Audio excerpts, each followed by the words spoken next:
युवाओं के हाथ में, देश के हाथ में आया क्या? धर्मेंद्र प्रधान साहब का इस्तीफा। इस्तीफा तो राहत होती है किसी भी भ्रष्ट व्यक्ति को। सबसे बड़ी राहत जब कानून और संविधान की गिरफ्त उसके गर्दन में आ जाए, सबसे बड़ी राहत यह होती है या तो उसका ट्रांसफर कर दिया जाए या उसका इस्तीफा ले लिया जाए और उसको जेल की सलाखों के पीछे से बचा लिया जाए। बहुत सारे आंदोलनों से हमें बहुत अच्छी सीखें मिली हैं।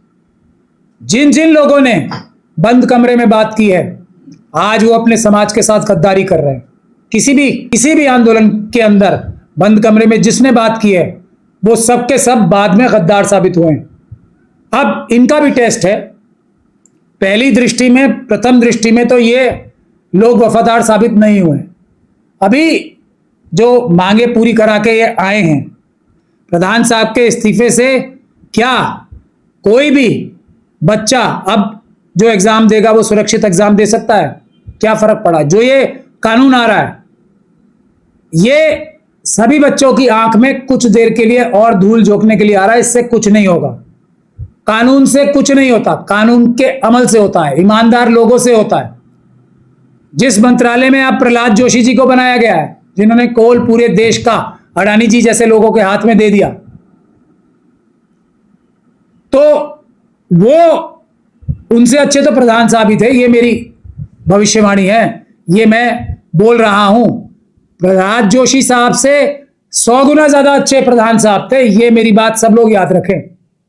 वो वैसे के वैसे ही हुआ जिसकी हमने परिकल्पना की थी, जिसके बारे में जैसे हमने सोचा था। मैं एक बात शुरू से बोलता हूं, जो भी लोग बंद कमरे में जाके बात करते हैं, वो आंदोलनकारियों से, अंबेडकरवादियों से, संविधानवादियों से और किसी भी मुद्दे को उठाने वाले असली आम जनता से हमेशा के लिए दूर चले जाते हैं। फिर वो वापस नहीं आते। कल उसका एक और एग्जाम्पल आप सब लोगों के सामने आ गया है। और जैसे ही वो लोग चले जाते हैं या नहीं भी जाते, तो ये जो क्रिमिनल, जो मीडिया के रूप में क्रिमिनल्स होते हैं ना, ये उनका महिमा मंडन करते हैं। ये सबसे बड़ा सबूत है। टेलीविजन चैनल्स भी और ये जो मेन स्ट्रीम के न्यूज़पेपर्स हैं बड़े बड़े। कल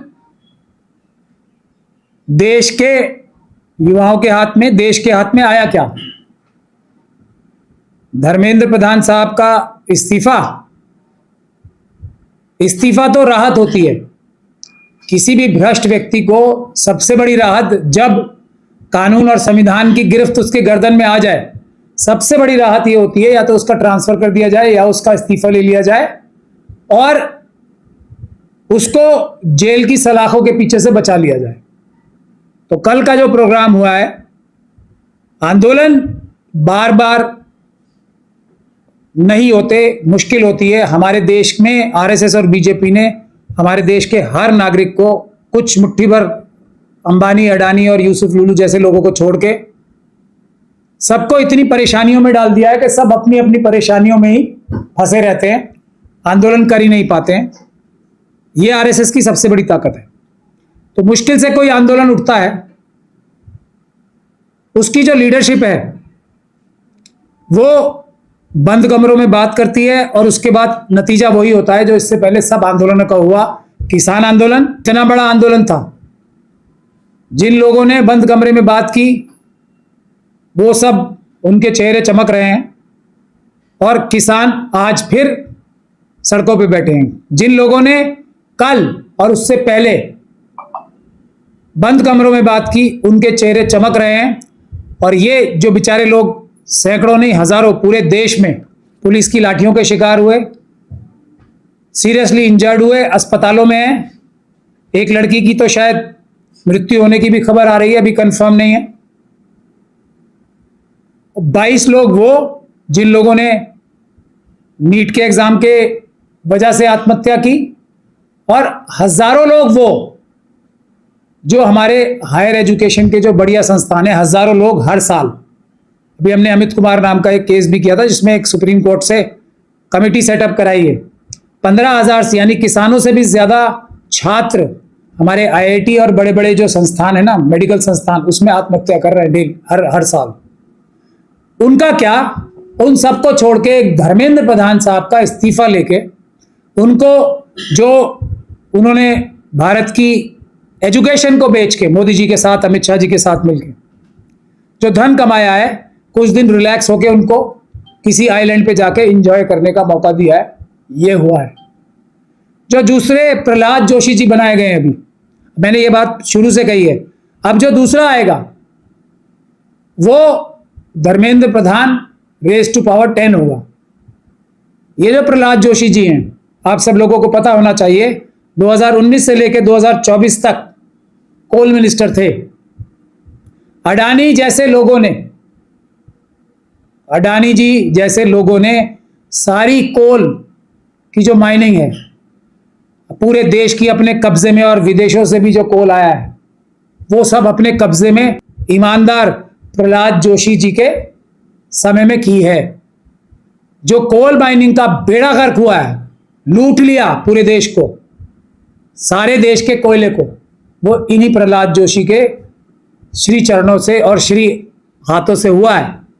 अब वो एजुकेशन को जितना प्रधान साहब ने लूटा है उससे 10 गुना ज्यादा लूटेंगे, ये मेरी पेशेंट गोई समझ लें या वो है। लेकिन आरएसएस और बीजेपी के लोग कल बहुत खुश थे, इसलिए एक ही वजह से कि ये आंदोलन, ये लोग जो इसका मुखौटा थे, ये खत्म कराने में इसी एक वजह से बहुत खुश थे। सिर्फ आरएसएस और बीजेपी के लोग, ये लोग इस आंदोलन को खत्म कराने में कामयाब हो गए।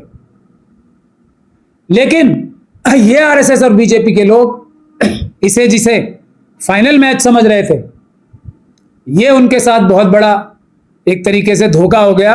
ये फाइनल नहीं था, ये क्वार्टर फाइनल था।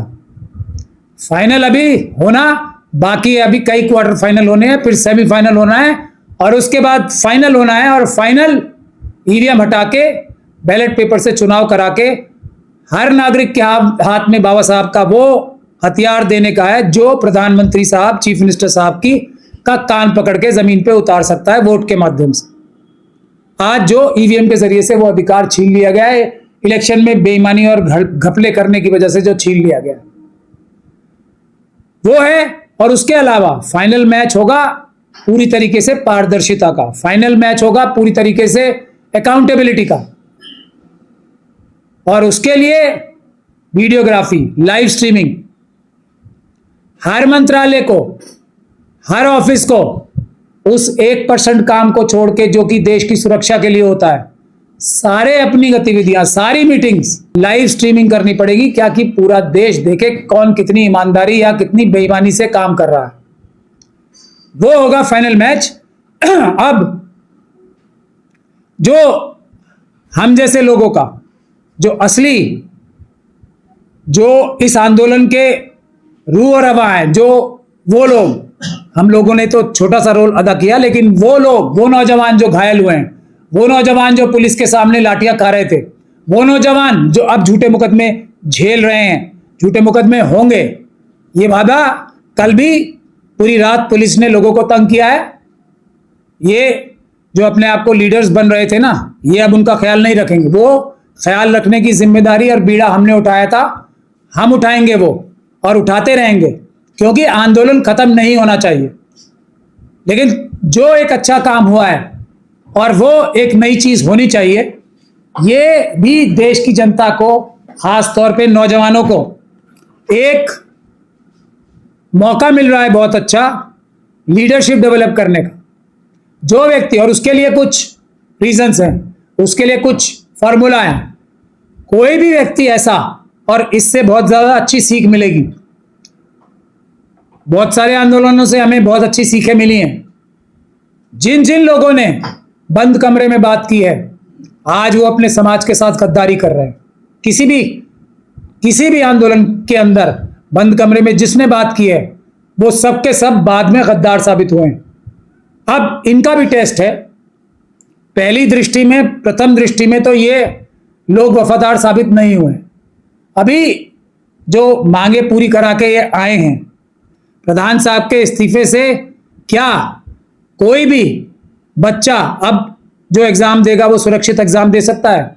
क्या फर्क पड़ा? जो ये कानून आ रहा है, ये सभी बच्चों की आंख में कुछ देर के लिए और धूल झोंकने के लिए आ रहा है। इससे कुछ नहीं होगा। कानून से कुछ नहीं होता, कानून के अमल से होता है, ईमानदार लोगों से होता है। जिस मंत्रालय में आप प्रहलाद जोशी जी को बनाया गया है, जिन्होंने कोल पूरे देश का अडानी जी जैसे लोगों के हाथ में दे दिया, तो वो उनसे अच्छे तो प्रधान साहब ही थे। ये मेरी भविष्यवाणी है, ये मैं बोल रहा हूं। प्रहलाद जोशी साहब से 100 गुना ज्यादा अच्छे प्रधान साहब थे। ये मेरी बात सब लोग याद रखें। अब जो होगा वो उससे कहीं ज्यादा होगा जो धर्मेंद्र प्रधान साहब ने किया। ये बात तय है।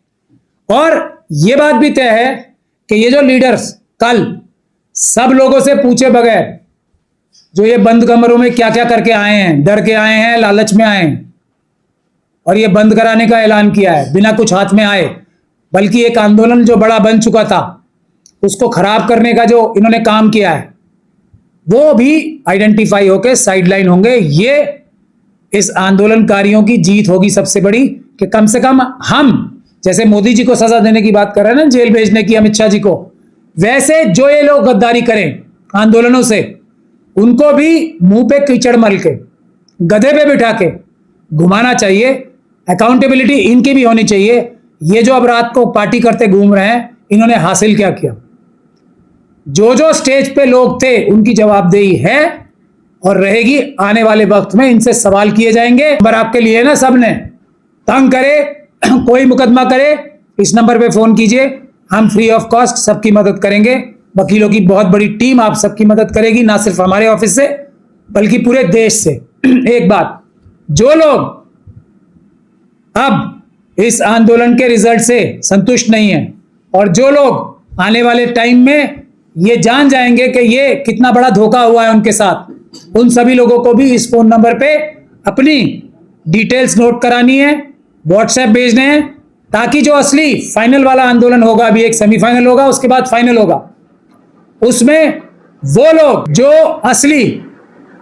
असली आंदोलनकारी हैं, जो असली भगत सिंह साहब के टाइम में भी आप लोगों को याद होगा, वकील भले ही उन्हें एक अच्छे मिल गए थे, लेकिन जो आंदोलन सड़कों पे हुआ था, सड़क से धोखा मिला था भगत सिंह साहब को, तो वो काम अब हम नहीं होने देंगे। वकील भी आपको अच्छे मिलेंगे और सड़कों पे भी आपकी मदद करने के लिए वो अच्छे वकील आएंगे। भगत सिंह साहब के टाइम पे जो वकील अदालत में लड़ रहे थे वो सड़कों पे नहीं आए थे, लेकिन अब ऐसा नहीं होगा।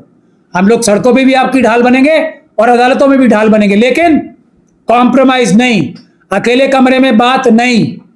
जो अकेले कमरे में गया वो गया, वो गद्दार है, ये हमें डिक्लेयर करना पड़ेगा हर आंदोलन से पहले। और जो जाएगा उससे बात नहीं करनी है, सोच समझ के अपने मुद्दे रखने हैं, उसको अपनी स्क्रीन पे या अपने जहां भी बैनर लगेगा उस पर डिक्लेयर करना है।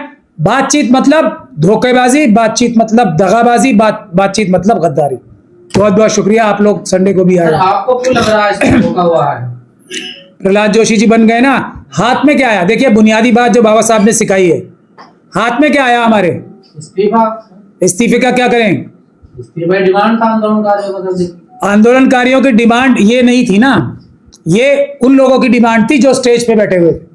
आंदोलनकारियों की डिमांड ये थी कि शिक्षा व्यवस्था ठीक हो देश की, हम अपनी शिक्षा के बेसिस पे तरक्की कर सकें, ना सिर्फ अच्छी नौकरी पा सकें बल्कि अच्छे इंजीनियर्स, डॉक्टर्स, प्रोफेसर्स, प्रोफेशनल्स और अच्छे बिजनेसमैन बन सकें। ये डिमांड थी। ये नहीं थी कि एक बेईमान को हटा के उससे बड़ा बेईमान बना दिया जाए, ये किसी की डिमांड नहीं थी। इतने बेवकूफ कोई नहीं है। लेकिन उन लोगों ने बोला है कि अभी हमारे ये यहाँ से चले जा रहे हैं, लेकिन बहुत जल्द आएंगे, आपसे मिलने आएंगे। तो हो सकता है कि कोई बड़ा अनाउंसमेंट वो करें। अभी इस्तीफे लेकर गए, लेकिन वो ये बता कर गए कि जल्दी मुलाकात करेंगे आपसे। अब जो लोग बंद कमरों में जाएंगे वो कभी वापस नहीं आएंगे। जब भी आएंगे बेईमानी करने ही आएंगे। बंद कमरे में जाना, हम तो पूरे देश में ट्रांसपेरेंसी की बात कर रहे हैं। हम अभी आपने बोला ना बार काउंसिल का इलेक्शन में जीता हूं, पहला वादा हमारा ये बार काउंसिल की सारी मीटिंग्स की लाइव स्ट्रीमिंग होगी। सुप्रीम कोर्ट की हो रही है ना लाइव स्ट्रीमिंग। जो व्यक्ति लाइव स्ट्रीमिंग करने के लिए तैयार नहीं, वो चोर है, वो चोर है, सीधी बात है। इसमें बात ही क्यों नहीं है? जो बंद कमरे में गया वो चोर है। ये फॉर्मूले धीरे धीरे करके इवॉल्व होंगे, इसीलिए तो कोई आंदोलन सफल नहीं हो रहा। अब लीडरशिप के ऊपर भी वक्त आ गया ना, इतना बड़ा नाम जो मिला है फ्री फंड में, अब अगर कुर्बानी देने नहीं आएंगे तो इनके मुंह पे भी तो कीचड़ मली जाएगी। जैसे मोदी जी के लिए मीम्स बन रहे हैं ना, इनके लिए भी बनेंगे। बहुत बड़ी जिम्मेदारी है, आना पड़ेगा कुर्बानी। अभी किसी में से एक भी लीडर के लाठी नहीं पड़ी है, एक भी किसी भी जो स्टेज पे थे एक के भी लाठी नहीं पड़ी है। पहले टेस्ट में ही फेल हो रहे हैं, दूसरे टेस्ट में अकेले में जाके बात कर ली, तो ये चलने वाला नहीं है। जो लोग हैं सच बोलने वाले, वो सच बोलते रहेंगे। एक्सपोज करना पड़ेगा, एक्सपोज होंगे, लाठी खानी पड़ेगी, खून अपना भी निकलवाना पड़ेगा। स्टेज पे बैठ के बच्चों के लाठियां नहीं पड़ेंगी, सबसे आगे लीडर रहेगा।